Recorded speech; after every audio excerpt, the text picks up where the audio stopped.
Au verset 17, il dit, on va effacer maintenant, non? Je ne pas encore fini. Ok. Au verset 17, il dit, voici les miracles. Faut dire miracle. Miracle. Les miracles. Donc, le grec c'est séméion.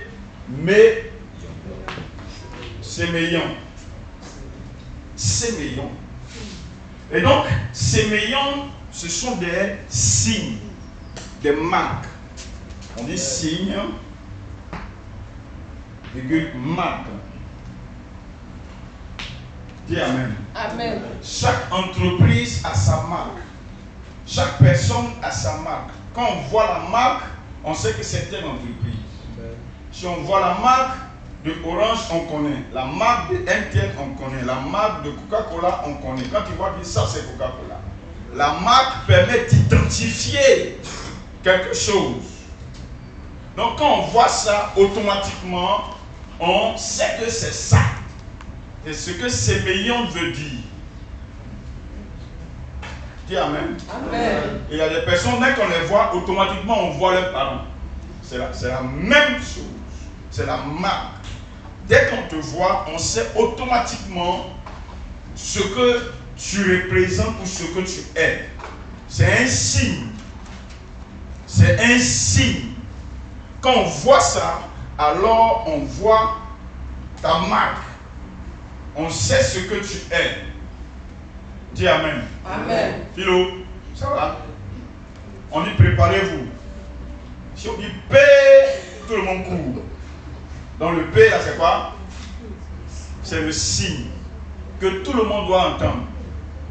Il faut dire Amen. Amen. Dis Amen, pardon. Amen. Donc, dès qu'on voit ceci, en même temps, on commence à courir. Celui qui ne court pas, c'est que peut-être il n'a pas quoi? Entendu le signe. Il n'a pas vu qu'on a donné le signe, donc il attend. Donc, quand on ne voit pas le signe, alors on se pose des questions. Amen. Amen. Et donc, dans la vie du chrétien,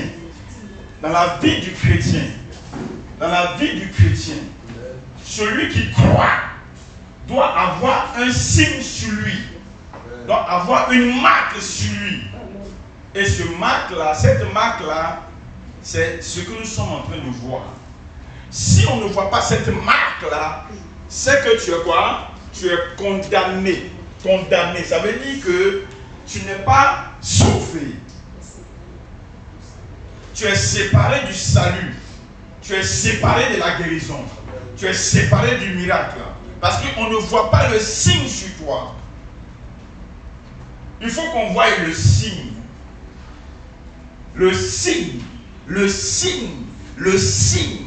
La marque que tu crois. Ceux qui auront cru. Quand tu vas croire, il y a une marque qui sera sur toi. Amen. Si tu crois, il y a une marque qui vient sur toi. Si tu crois, il y a une marque que Dieu met sur toi.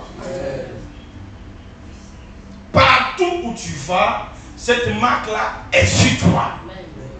Monsieur Bosco, ah, il est marqué par le sommeil. Ouais, il est parti. Que Dieu te fortifie. Assieds-toi bien. Pendant que tu assieds, c'est une marque de sommeil. Assieds-toi bien. Voilà, là tu n'as pas dormi. Hein? Que Dieu te fortifie. Ça va aller, hein? Ça on appelle garçon. Ok? Tu es béni. Il faut dire un signe, une marque. Tout le monde. Un signe, une marque. Encore. Un signe, une marque. Séméion, une marque, un signe.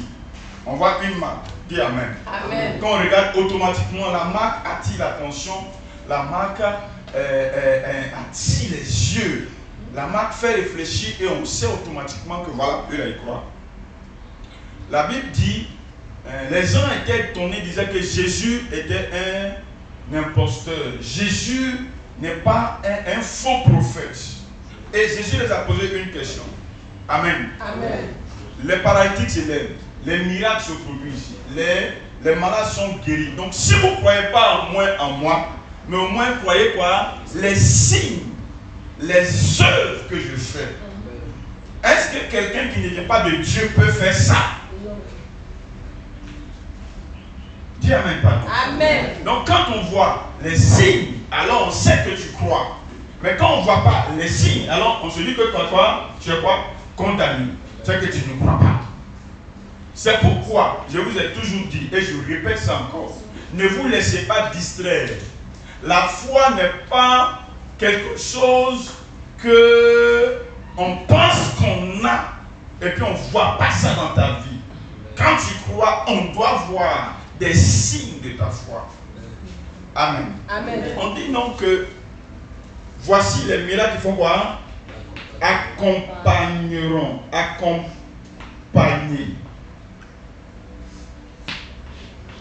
Le mot grec c'est quoi? C'est para. Ah, ok, tu dis ça justement. Para, kolou. Et ce qu'il est en train de réviser, moi qu'il dit. Kolou théo. Para kolou théo. Para kolou théo. C'est ça qui est accompagné. Ça veut dire quoi en même temps, termine? Suivre de près. Suivre de près. Quand on dit quelqu'un te suit de près, c'est que la personne ne veut pas quoi? Il ne veut pas te perdre. Il ne veut pas te perdre. Il ne veut pas s'éloigner de toi. Il ne veut pas que tu le dépasses trop d'une manière où il ne peut plus te rattraper. Donc, quand quelque chose te suit, c'est que la chose est obligée de te suivre et ne veut pas te laisser. Demande à ton voisin, est-ce que les miracles t'accompagnent? Est-ce que les miracles t'accompagnent? Pourquoi de temps en temps les miracles te laissent? Bon, il y en a même ça ne les attend même pas un jour même pour dire que ça les laisser un peu. On dit, je refuse ça dans ma vie, on dit. Répétez ça très bien, on dit. Parce qu'on lève toi qu'il faut refuser la pauvreté dans ta vie.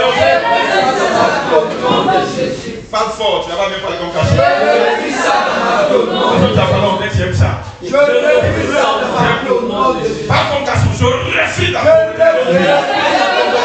pauvreté. Asseyez-vous.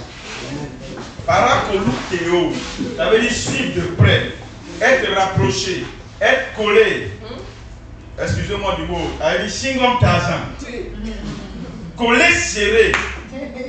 C'est ce que paracoluteo veut dire. Et Jésus dit que les miracles vont nous suivre de près. Si tu crois, il faut qu'on voie ton singom tazan. Il faut qu'on voie ton collet serré. Il faut qu'on voie la chose qui est collée sur toi. Il faut qu'on voie qu'il y a quelque chose qui te suit de près, qui ne te lâche pas. Partout où tu vas, la chose est sur toi. Amen. Si tu crois, les miracles vont te suivre. Amen. Ça veut dire qu'un chrétien ne cherche pas miracle. C'est miracle qui cherche chrétien. C'est miracle qui cherche celui qui a cru. Amen.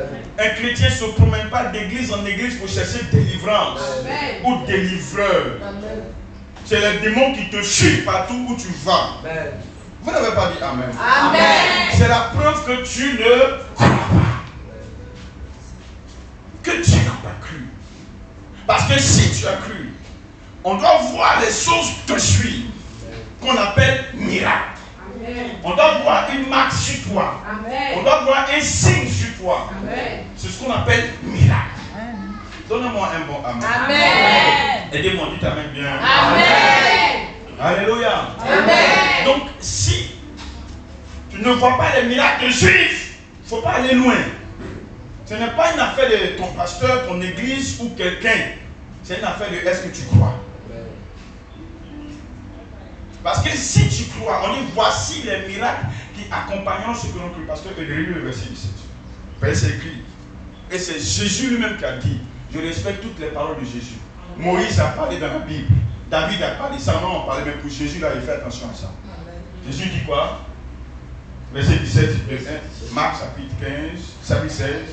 Verset 17 dit voici les miracles qui accompagneront ceux qui feront cru. Ça veut dire quoi? Voici les séméons, les marques qui seront sur ceux qui vont croire. Amen. Voici ce qui va être collé à toi, qui va te suivre. Il y a un fil qui est attaché à ton pied. et qui est attaché à l'argent. Partout où tu vas, l'argent te suit. Amen. Ton amen n'est pas bon. Ce n'est pas à toi de te retourner pour aller chercher l'argent dans le monde. Ça veut dire que le gars ne croit pas en toi. Tu n'as pas besoin d'aller chercher des guérisons, des délivrances quelque part. Ça veut dire que tu ne crois pas. Voilà pourquoi Jésus était étonné du centenier.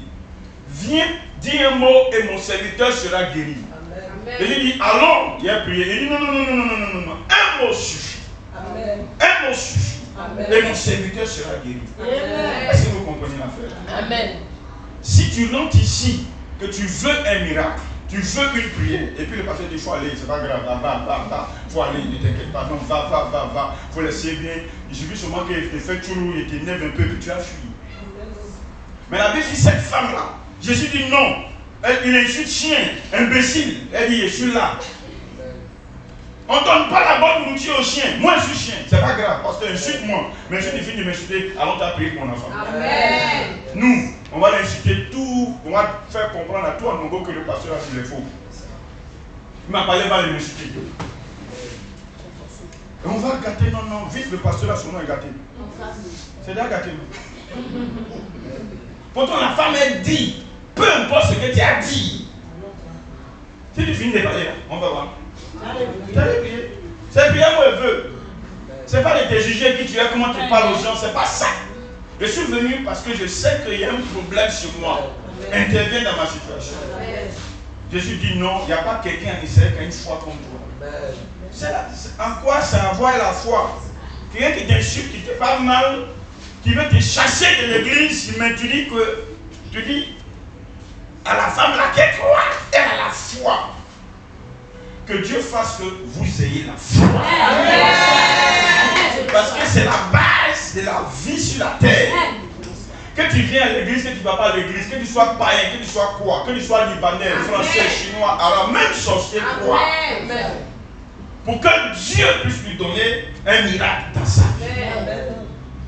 Quelqu'un qui est capable d'aller livrer sa maman, livrer son fils, se sacrifier, aller prendre fétiche, il ne sait pas quoi. Il y a vu des gens faire fétiche, aller dans le cimetière à minuit pour aller faire sacrifice. S'il ne croit pas, il ne va pas aller faire ça. Même ça, il a peur, mais il croit. Donnez-moi un peu amen. Amen. Donc, on doit voir, ça doit t'accompagner, te suivre de près. Il y a quelque chose qui doit te suivre de près. Amen. Te suivre de près. Parakou, paracoluteo, suivre de près. Être collé, serré, chingon kazan. Amen. Ce mot, c'est ce que vous connaissez bien. C'est attaché à toi. Quand il dit même là, il chingom là, quand il dit, il y a une partie qui reste collée sur toi. Amen. Tu dis ça, même quand il tient et puis il se coupe, c'est qu'il y a quelque chose qui est sur ton corps. Il faut l'enlever quand souvent on enlève tes poils. Amen. Est-ce que vous connaissez comment chingom fait? C'est ce qu'on appelle paracoluteo. Les miracles doivent être collés sur toi. Amen. On doit voir ça parce que tu crois. Parce que tu crois. Parce que tu crois. Donnez-moi un bon. Amen. Dis amen. Amen. Et donc, voilà un peu ce que Jésus est en train de dire. Voici les miracles qui accompagneront ceux qui auront cru. La dernière chose qu'on a vue avant de poursuivre, c'était qu'on dit, il dit en mon nom. Il faut dire mon nom. Mon nom. Il faut dire non. Non. Donc, il dit en mon nom, vous chasserez les démons. Extraordinaire. Jésus n'a pas dit au nom de Jésus vous chasserez les démons. C'est ce qui a été dit. Il dit en mon nom. Donc le nom là, de monsieur là, c'était quoi? Quel était son nom? Le nom là, c'est le mot grec onoma. Qui représente son quoi? Son c'est pas ça, hein, c'est rein, il faut rectifier. Rein. C'est pas ça, un rein. Rein veut dire sa position. Donc quand il dit en mon nom, Jésus ne parle pas de nom, 5 mots là. J-E-S-U-S, on a dit. C'est pas ça son nom. Son nom, c'est sa position. Amen. Quand il dit en mon nom, s'il voulait qu'on dise, si c'était au nom de Jésus, il avait dit au nom de Jésus. Il dit en mon nom. Donc le nom, onoma signifie ma position. Amen. Ça veut dire si je suis Dieu, je suis assis sur le trône. Donc il parle de sa position. Donnez-moi un bon. Est-ce que tu es conscient que Jésus est la position suprême de Dieu? Amen. Ce n'est pas un petit féticheur, un petit prophète, je ne sais pas quoi. Jésus est Dieu lui-même. Amen. C'est ce qui est compliqué à comprendre. C'est ça même. Quand il dit en mon nom, il veut parler de Dieu. Amen. Le rang qu'il occupe. Amen. De deux quoi encore, on appelle son nom, c'est quoi? Pouvoir. Son pouvoir.